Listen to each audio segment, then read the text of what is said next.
much for being here. We have a great group of folks who are very much at the center of the dramatic changes taking place in content and distribution. Since these are mostly relatively new companies that you might not be aware of, I just ask each of you to give a kind of a 45-second brief on what your company does, and then we'll take the discussion from there. Great. I'm Larry Fitzgibbon. I'm the founder of Tastemade. Tastemade is a food and travel network for digital platforms. I'm Birnbaum, co-founder of WhipClip, and we create a platform for discovering TV. My name is Conn Fishburn, Zealot Networks. We've created a company that focuses on the creation, distribution, and monetization of content across multiple platforms. Okay, great, thanks. So, one of the things that always strikes me when I look at these new video businesses on the internet and the mobile web is that the big distribution entities, the big platforms, seem to have an enormous amount of leverage. So YouTube, Facebook, Snapchat, increasingly, and other platforms are really the people who kind of dominate distribution. So as content creator, and Larry, maybe I'll start with you, as a content creator, how do you deal with that kind of world where these big platforms have so much control over the fate of your business? Yeah, I think you have to be just simply cognizant of the fact that it's true, right? If you want to reach audiences through video, the vast majority of that consumption is happening on those platforms. So I think what's maybe a little bit different about video than what we saw maybe in search and even in the early days of social is that in this time with the platforms are being much more transparent with the content creators on what they want. And effectively, at the end of the day, what they want is engagement. So that's watch time of videos. So us as someone like a company like mine, a creator, they're also providing us the data on how our videos are performing. And so if we can align ourselves around the same goal, which is ultimately delighting and engaging users, I think some of the platform risk in this case should be a little bit less. Conn, you're also in a business where you have a number of properties, Viral Nova being one of them, which is actually a good example of a company that was very much subject to kind of changes in Facebook's algorithms. I mean, how do you think about that problem? I mean, how do you prevent yourself from being wiped out when the platform changes a policy? Sure, it's kind of simple, is that you're never truly reliant anymore on one distribution platform.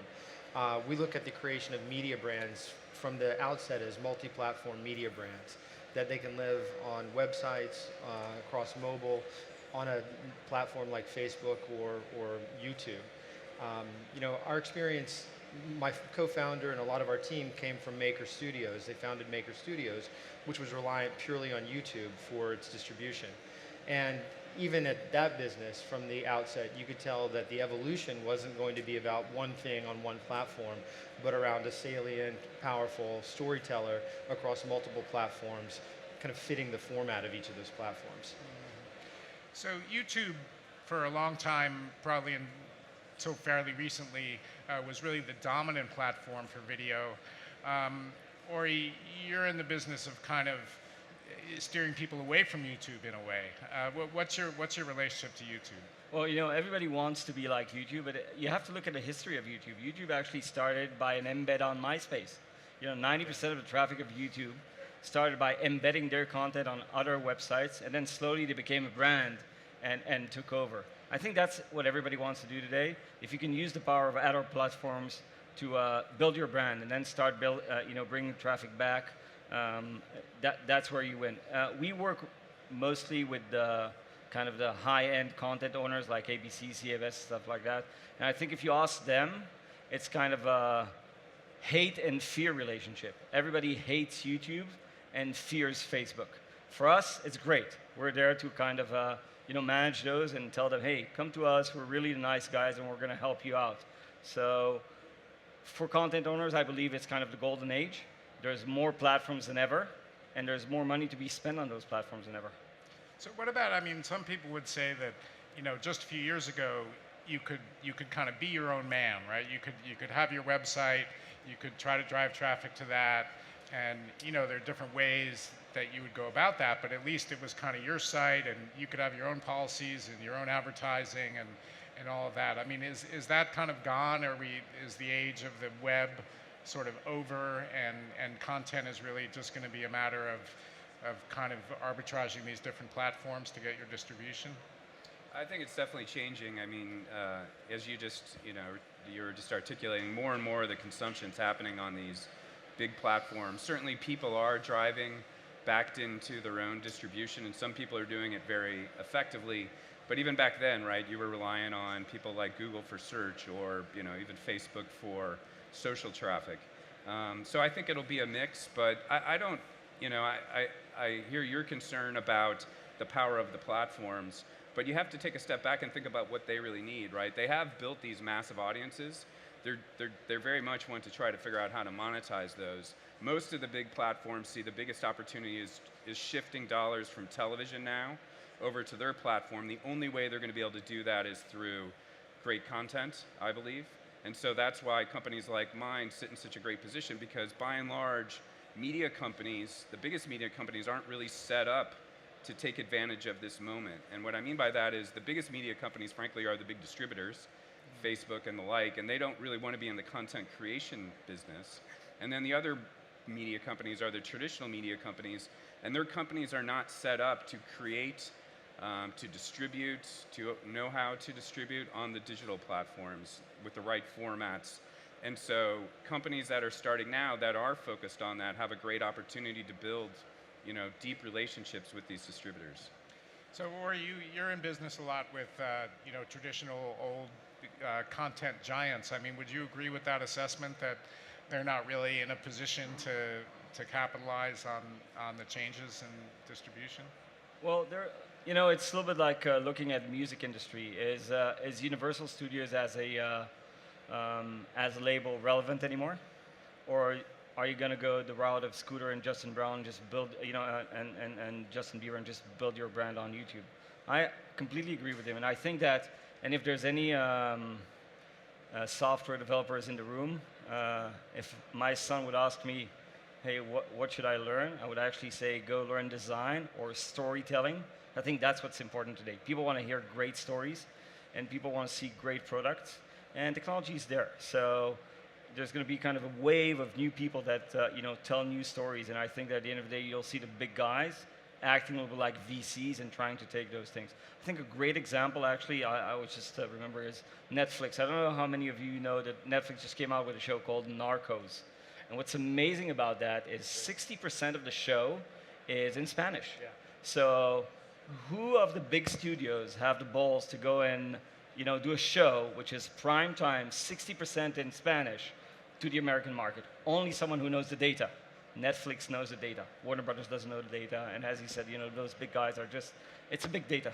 It's a big data Do you think market. that's really true? Because some people say that the whole Netflix, big data thing is like a little bit of rhetoric, and they have their flops just like everyone else. 100%, right? they're flops. Yeah. But you know what? They know what a flop means. And learning from a flop and understanding why it flopped is as important as learning from a success. The others don't. They're just in the hit business. And I think just being in the hit business, you can have a great eye and you can have a great ear. But at the end of the day, you have to have something to base it off. So I think these guys are creating great content, and that's what it's all about. All the rest is just big data.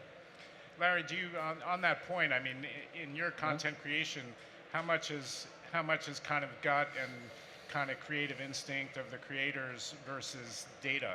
It's a bit of both. I mean, that is part of our advantage is when we do these distribution partnerships with Facebook or YouTube, or most recently we launched on Snapchat, we get an enormous amount of data about how our content's performing.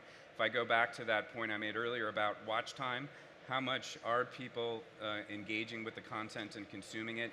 And then every day, we have a meeting where we are making choices about programming, not only based on what we think is good, but what the data says. So, a good example is we launched on Snapchat just about 60 days ago.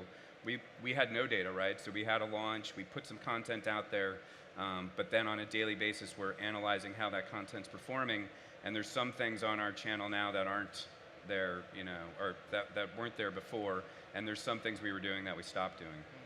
So I had a meeting recently with one of the multi-channel networks on YouTube, and they had a kind of a very data-driven thing. They put some stuff up, it worked, they did more of it. If they didn't work, they took it down. And as an editor, that's sort of disheartening a little bit, like, isn't there some room for, like, we think this is great, we're going to stick with this even though the numbers don't show it right away because it's going to take time to acquire audience.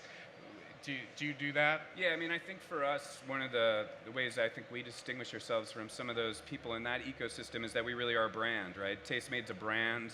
We're trying to connect with consumers around that brand. It stands for a certain level of quality and experience. People get to know our programming, our talent, that means something to them. So it is art and science. It's not just science for us. It's that combination of those two things to be what we consider to be a modern media company. That's really the difference, is that unfortunately a lot of people in traditional, they just don't have access to the real-time data that we have, and so we'd be insane not to listen to those insights that we're getting on a daily basis. Right. So Conn, Zealot Networks is a new company that's kind of building out through acquisition. So you said, what, 18 acquisitions? And it's a content and distribution company. So what does that mean exactly? Sure. So I'll go back to the first a point you were making a minute ago about Facebook and YouTube versus everyone else. We kind of look at this industry and kind of the traditional world and the new world being smashed together right now in a way that hasn't happened over the past 10 years, and that it's really intertwining itself and reinventing itself in real time. We think that the model we're building actually is imagined for a world where there's never been this kind of platform agnostic nature that exists right now, right? People are watching content and they're looking at it through different interfaces, whether that's a tablet, a television, a film, or real life. And so we've acquired companies that we feel like represent the necessary skill sets to blend together and build out this new content creation and distribution model. We have partners that are traditional partners like the giant media companies. We have partners that are new MCN style partners. We have individual relationships with lots of creators, and we own a lot of digital publishers. And behind all of that is the technology and the network to be able to distribute content seamlessly across a variety of different platforms. And so how do you do that? What does that mean to the distribution, to build that distribution backbone? Does that just mean like we can send it to YouTube and we send it to Facebook and we send it to, Not at all. We've got a network of over 500 different publishers that we distribute video content to that are across lifestyle, gaming, food, fashion, you name it. And we work with premium content owners to further distribute their content, as well as create our own content to put it through there. It also means working with linear channels that actually have television shows and pushing things out across their channels by being the producer of TV shows. And then on the social side, it means working with the platforms directly to publish native content, to create for the audiences that are already there, as well as working with people who are influential on different social platforms to expand their media brand to different places. So if you're big on YouTube, we might help you become big on Facebook. If you're on Facebook only, we might bring you into a web publishing scenario. Do you think, is there going to be a web publishing scenario 5 years from now? I mean, the internet's the internet, right? Like, so again, back to the thing of it's a .com or it's a social platform or it's a this or that. It doesn't matter what it is, actually. It's all about, we like to talk about being in the attention business, right? We're in the business of capturing, guiding, and monetizing human attention, whatever platform that might be on. So the platforms, they decide with their algorithms what they're going to surface. They decide what the business relationships are, for the most part, with the content creators. If you take the main platforms, say, let's pick four, YouTube, Facebook, dominant one, Snapchat, kind of an emerging one, and Apple TV, which people think will be important, although maybe it isn't now. Of those four, which is the most friendly for a content creator? Well, I would say YouTube is right now, only because it's the one that's monetizable. No one's making money on Facebook right now from an individual creator perspective. Well, some people are. So one of the things that I would agree, I think YouTube is the most friendly. because you can just simply put your content up there and start to monetize it. Facebook is testing monetization with partners. That's one of the things that they announced, and Tastemade is one of those partners. There's about, I think, 5 partners right now that are testing that. Snapchat, you need to strike a deal with. Today on Snapchat, there's only a handful of publishers that are on that platform. So YouTube is if you want to get up and going and try some things out, YouTube's a great place to start. Or you said a lot of your partners, they hate YouTube. Yeah, That's sort of piracy reasons and other things, but maybe you could talk a little bit Well, about that. I would say it's next year it's going to be 5 platforms, and one of them is going to be WhipClip, so we're going to be good there. I just wanted to say one thing about big data, because I just want to make sure people don't misunderstand me. I think actually big data is great for content owners. I think the beauty of big data will come and say, hey, your creators on Tastemade, you don't have to write just on hamburgers. There's actually a market for Mexican fusion food. Yeah. And you should go and focus on your passion, and we'll find a way of distributing it. So big data can actually open new markets, and for people who are creative, open new opportunities. As for why they hate Facebook, it's very simple.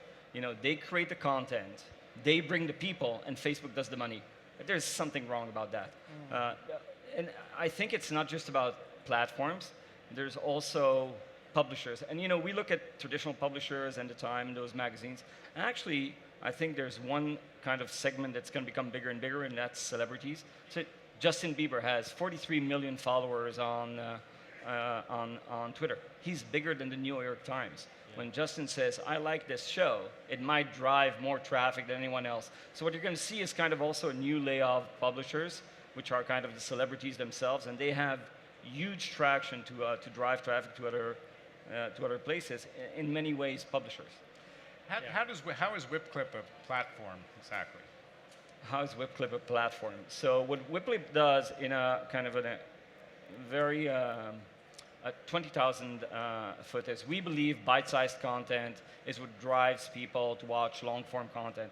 I don't think anyone in the room now, or maybe 10 years ago, but nobody's going to go and watch a show of an hour or 2 hours before actually seeing a trailer. You don't go to the movie if you didn't see the 2 minutes. And that's what we're trying to create for TV as well. There's 11,000 new TV shows created every year just in the US, $40 billion invested in production. How do you know what to watch? I'll know what to watch when Larry sends me an email. We're trying to add video to that. So we're a platform for discovery of TV by kind of adding bite-sized content on social. So kind of crowdsourced TV trailers. I've used all the buzzwords I know in 20 seconds.